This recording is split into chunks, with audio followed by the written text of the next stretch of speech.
Hey guys, this is Patrick from STH. Today, we're going to talk about that thing that we definitely don't talk about enough, but we probably should talk about more. And this happens to me all the time. I'm in bed, and all I can think is, am I doing this right? Now, of course, what I'm thinking about is, should I have a physical firewall and router, or should I virtualize? And that brings us to the topic of today's video, the little Topton unit. Now, you may have seen that we recently did a video with a very similar Hnsun unit, and that one we really did a just physical firewall. Now, we've installed a whole bunch of different things. We did pfSense, we did OPNsense, we did a bunch of different things on there. But today what I want to focus on is clearly a cousin of that one, but really looking at it from the other perspective of what happens if you go and virtualize your entire firewall solution and then add a couple of extra interesting services. And if you think that the reason that we're doing that is because exactly on the day that we published that video, this unit just happened to arrive instead of coming early enough where we could have actually put that in this video, well, you'd be right on that too. Basic game plan, let's do a quick overview of the hardware. And then what we're going to do is we're going to go talk about setting up this solution and why this actually works pretty darn well as a virtualized router solution using Proxmox. So we're using all open source tools. And so I guess let's just get to it. Okay, so let's just start with the overview and let's just start with the big features, right? This is a pretty small box and you can see that it is passively cooled. We have another unit that we're going to have that's a little bit bigger that looks like it's passively cooled, but it's actually not. But this one is completely passively cooled, so there's no fan in there, which means there's one less component to fail. And also you're not gonna get noise from a fan running around. It's also pretty small, so you can stick it in a lot of places. What you're gonna notice of this Topton unit versus the Hnsun unit that we reviewed previously is the fact that on the side of the unit, you're gonna see that we actually have some heat sinks where this was a flat side on the Hnsun unit. We also have a much more elaborate and ornate heatsink solution on the top of this. And I will say that I just had them like just before recording this video. It's about 11:10 at night. And I just had them running next to each other. I put my hand on both of them. And I do think that this one felt a little bit cooler. Neither of them get particularly warm because they don't really use that much power. And we'll talk about power in a little bit. But at the same time, I think maybe this case actually does dissipate a little bit more heat. The one disadvantage though is the fact that this is a rounded edge, and because it is a little bit rounded, it doesn't like to sit up on its edge really well. Like you're pretty much just gonna be putting it down like this. There are little rubber feet on the bottom, which you can see, but you're basically just gonna have it down like this the entire time. That's the chassis, and that is probably the biggest difference between this version and the previous version until we get a little bit inside. And so what you're actually gonna see here is that we have a total of 4 RJ45 ports, and these are actually 2.5 gigabit Ethernet ports. Now, these 2.5 gigabit Ethernet ports are provided by the Intel J4125V. And like the previous unit, these are SLNMH NICs, which means that they're actually, the little chips are the B3 stepping. You do not want to get the B1 or B2 stepping of the 2.5 gigabit Ethernet NICs. You definitely want the 3rd generation or B3 stepping, and that's what these have. The other thing that you're gonna see is that we get a 12 volt DC input, which basically means it's super easy to get a power supply for these things. We haven't had any issue. We have a couple of these between Rohit and I, and we haven't had any issue just swapping in other 12 volt power supplies. This really doesn't use that much power, so I think you basically just put almost whatever you want in it, although we did get a power adapter with the unit. Flipping around to the other side, what you're gonna see is that we get USB 3 ports. We also get an HDMI port and a VGA port. And basically you do set this thing up, and you can set this thing up using either a IKVM, or you could just hook it up to a TV with a keyboard and mouse or something like that. We actually used TinyPilots, and they were great on these units. So frankly, the TinyPilot I think did a really good job there. We also can use like a Lantronix Spider with that VGA, no problem. And so there's a bunch of different remote manageability options, but you don't have remote manageability in this one. This does not have something like IPMI or anything like that. You also get power and reset buttons, and then these two little nubs right here are actually for Wi-Fi antennas. They're in a little bit different spot than the other version, but they're overall pretty similar. I do want to note just one thing. I got this unit on AliExpress, and it was, I think, like $298 with all the little coupons that I could get. You might be able to get better deals, and I think they actually used to be a little bit less expensive, but that's kind of what I was paying. This thing took just forever to get here, and I selected an expedited shipping method, and then it took like 2 weeks. I don't know, it took forever to ship. So I don't know. But the other thing that I think is kind of interesting on this particular one is the fact that it is definitely silver. I don't know if you guys can see that because the lighting's a little bit bright, but this is a silver unit, and I definitely selected the black color one. So I don't know. you just kind of get whatever you get. And I'm not setting this back because I don't really want to even try doing that. But it's silver, so it looks ugly. I don't know, but it's okay. We'll deal with that. Okay, now getting inside the unit, you just basically pop off this bottom panel. And when you pop off this bottom panel, there's only 4 screws that keep it in, so it's not really that hard to go pull out. And then also you do definitely have some other mounting options here with different holes as well as the rubber feet. And what you basically see inside is you see a little tiny motherboard. Inside, we get a 16 gigabyte DIMM. I actually ordered this specifically because I knew that we were gonna do the virtualization on it. So I ordered it with a little bit more memory. You can see things like OPNsense and stuff like that. When you go fire up the VMs, those VMs will actually just go and consume 8 gigabytes of memory, no problem. They probably don't need all that, but they will consume it, no problem. And so what I personally like to do is always get a little bit more than I think I'm going to need. And specifically here, I got 16 gigabytes because I think that's a pretty good number. Now, there were a couple people on the previous video that were like, Patrick, why didn't you mention the fact that there's actually 2 SODIMM slots? And I just wanted to pull the SODIMM out so I can show you guys that there's not a second SODIMM slot. Now, some of these units actually, they're all basically based on this motherboard.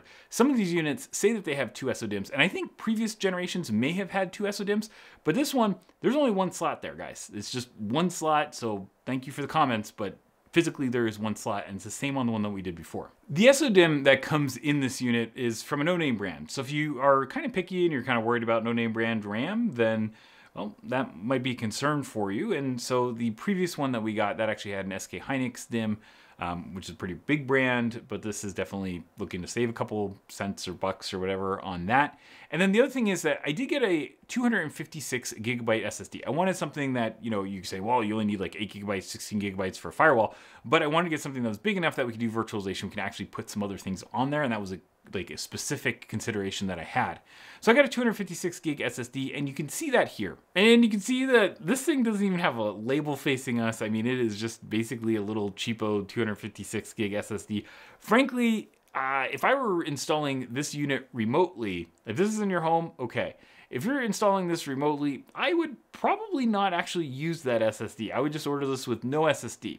And what I would do is that this unit actually comes with this little cable, and you're gonna see that we actually have a little SATA port on the motherboard, and with this little cable that has both power as well as the SATA connector. So basically what you would do is you use the cable, and then you would get another SSD, and this just happens to be a 1 terabyte SK Hynix SSD, which is way too big for a little box like this. Like, you definitely don't need a 1 terabyte box there, or you probably don't, but you could put it if you wanted to, and you basically just plug this in, plug it into the motherboard, and you're off and running. It actually mounts to the bottom part of the chassis. Now, I'm sure that the SSD that this comes with is reliable, and it's a great SSD, but on the other hand, I personally would not feel comfortable. Like, as a home unit, sure. If I had a small office, maybe. But if it was something that I had, like, you know, that I was not gonna be at that location like every day, I would not probably trust my firewall to a SSD that I don't like really know if it's a good SSD or not.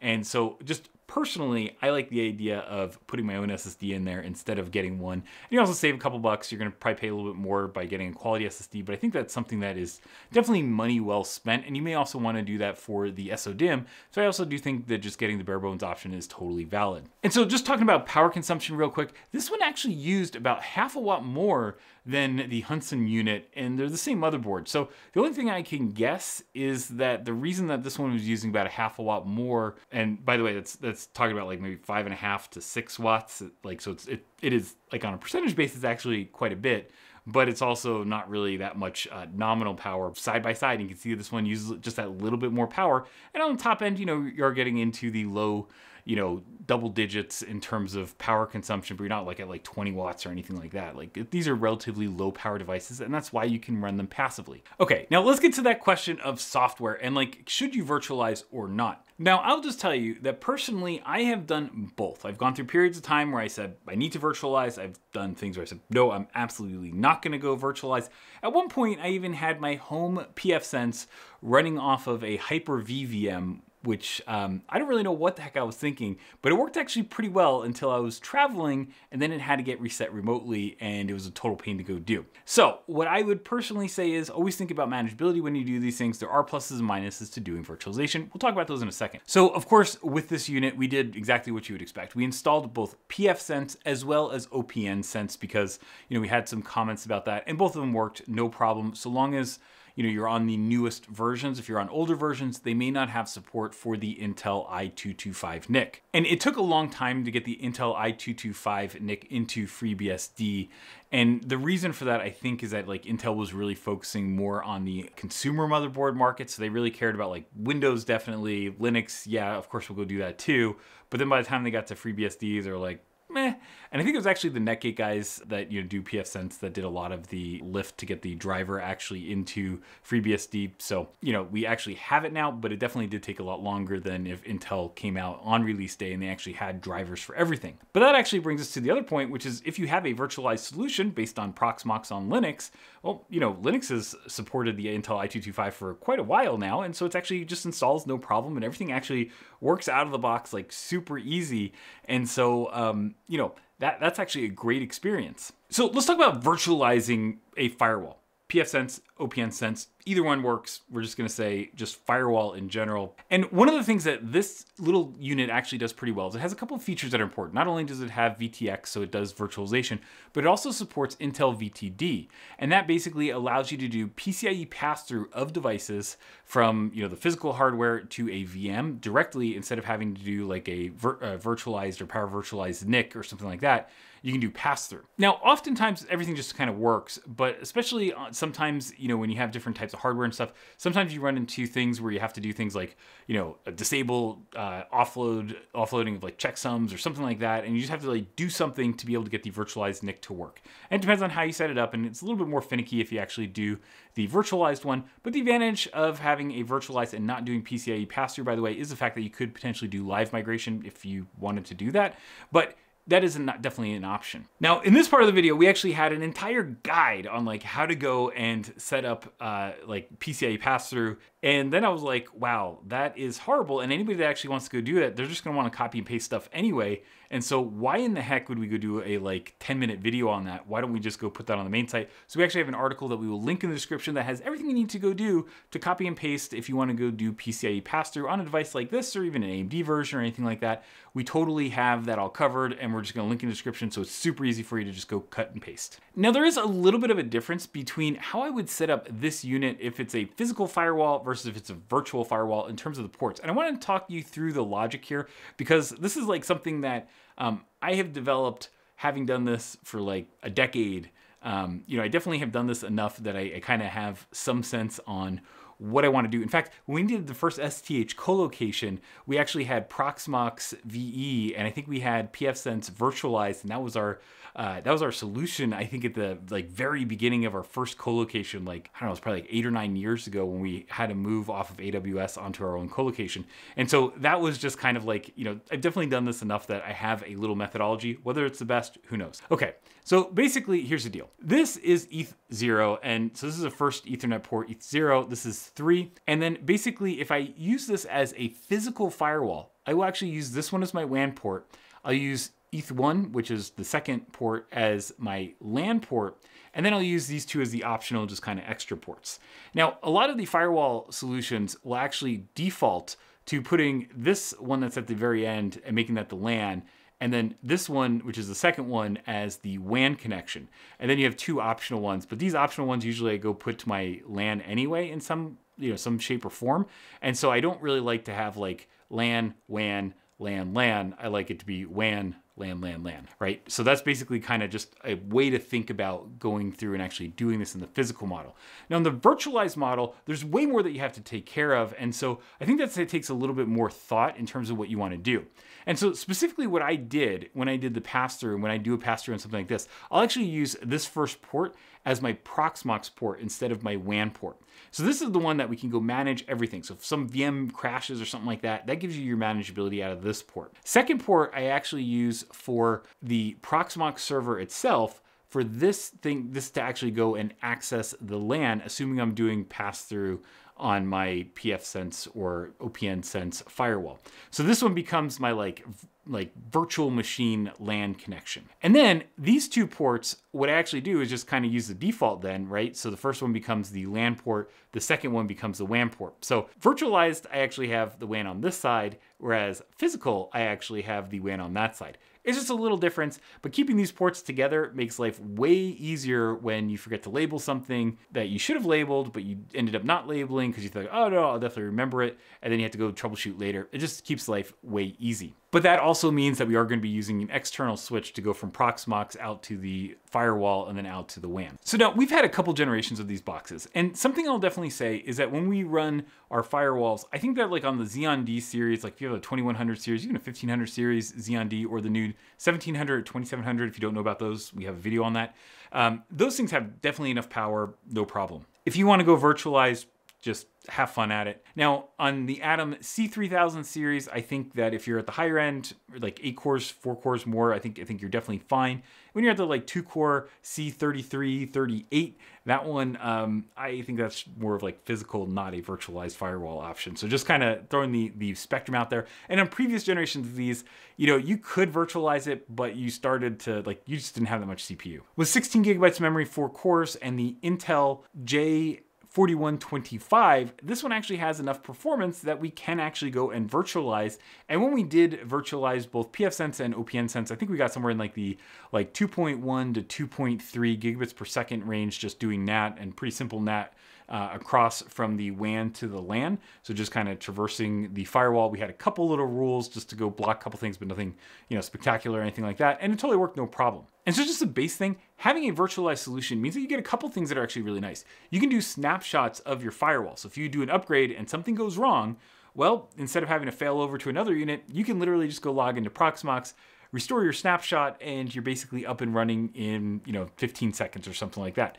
It is definitely a much preferable thing to like hitting upgrade on your firewall and then finding out like, oh, nothing works and we can't get out to the internet. So this is terrible. So just personally, I think that that is one very big reason that I like the idea of virtualizing. Now, of course, when you virtualize, you can actually go and you have enough performance with this thing that you can actually go and put a couple of other apps on there. Like I would definitely run a desktop on there along with your firewall. But at the same time, like if you have a couple little apps that you want to run, you can definitely go do that. One that is pretty common is people run something like Pi-hole or something like that. Now, of course, when you do Pi-hole, part of your configuration should always be to make sure that you unblock ads on STH because, well, frankly, I definitely have said like I do not want like crazy ads or anything like that. We basically only have like static images that we serve from you know, like server vendors, so it's all relevant to the STH main site. That's like a big thing. I don't want like all kinds of crazy bad ads, and so I just had a letter from the editor where I talked about this, but that is something that I've been working on for a long time. We're still working on it, but we literally, like, if we don't have an ad to go serve, we don't go out to like get a cheap ad from somewhere. We literally just don't serve anything. So that's kind of, I want the main site to always be something that I would want to go visit without ad block instead of being like some of the other hardware sites that are horrible. And so that's what we do. So of course, if you do decide to do Pi-hole, you know, please unblock us. The other one though that is like super exciting that I really like, and I'll just kind of show you this. We actually have this one running at a different location on one of these. But what it basically has is we have virtualized pfSense on Proxmox, and then we're running a Guacamole server. And if you don't know what Guacamole is, it basically allows you to do remote you know, like you can do like remote desktop and stuff all through an HTML5 browser. So I can be on my iPad and I can go log into boxes, no problem. And what we specifically have that there is to go get into a farm of Project TinyMiniMicro nodes, just a couple of them, but we basically have the ability to go get into those nodes and then go do whatever we want to go do on the Project TinyMiniMicro nodes. And then we use HAproxy to basically go and terminate our SSL. And so we do that, and then we can push a SSL connection all the way to Guacamole and then out to our clients. So while a lot of people talk about having VPNs and stuff like that, sometimes you just want like a really easy remote desktop solution, and that is something that you can potentially use. And while this unit is definitely faster, it's not the fastest one that you could potentially get today.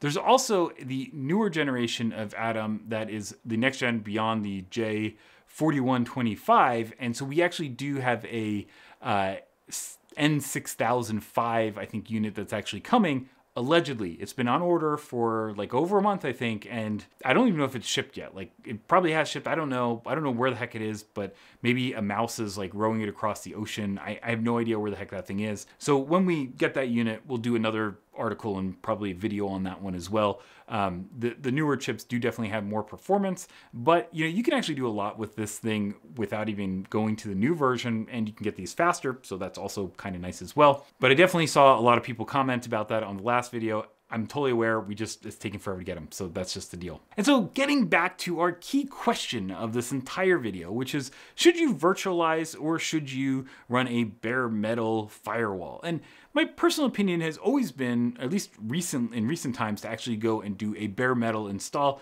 The performance is generally a little bit better than if you had the power virtualized NICs and stuff like that. So I generally like to go and do bare metal. But I will say that these little units, as long as you go and you do the PCIe pass-through, they actually perform darn well. I mean, we're getting basically line rate speeds through them, even through the NAT, which I thought is awesome. And so just my personal thought is, not only do I get the speed that I would get with a normal VM if I had a kind of bare metal host, but I'm not really losing the ability to live migrate, because you can't live migrate a bare metal host anyway. And then the other thing is just the fact that you can go run other apps on it. You can go run a Guacamole server or something else on that little box. And so you could run just kind of that extra little server. I also know people, I think Rohit has like a Pixie Boot server that runs off of his as well. I mean, you can do all kinds of different little things on it. And it just, for those little tasks, it's a nice little home server. And so with this journey of discovery, I hope that when you are up at night in your bed thinking, do I know what I'm doing? You will now have the answer, or at least a guide to say, do I feel comfortable doing a virtualized model, or should I just stick to bare metal firewalls? Personally, seeing these little units, I do think it is time that you can actually go and start to virtualize. Now, if you do have a very heavy solution or something like that, where you're doing a lot of like IDS and like you're really gonna just hammer these things, maybe you need more performance and maybe you need something more than the $300 box, and maybe you just need a bigger CPU and you don't wanna virtualize. Cool. But if you're just kind of running like a kind of lower end solution, well, then I think that this thing is actually nice. I have to say, I totally am impressed, and I really like these little boxes. And so, they're not perfect. They have sometimes components that I don't know if they're going to be reliable. I think the motherboard's probably fine, but the SSD scares the heck out of me. But at the same time, I'm actually kind of happy with my purchase. And with that, if you like this video, well, why don't you give it a like, click subscribe, and turn on those notifications. We have a whole bunch of great new videos coming and a new series on mini PCs. So with that, thanks for watching and have an awesome day.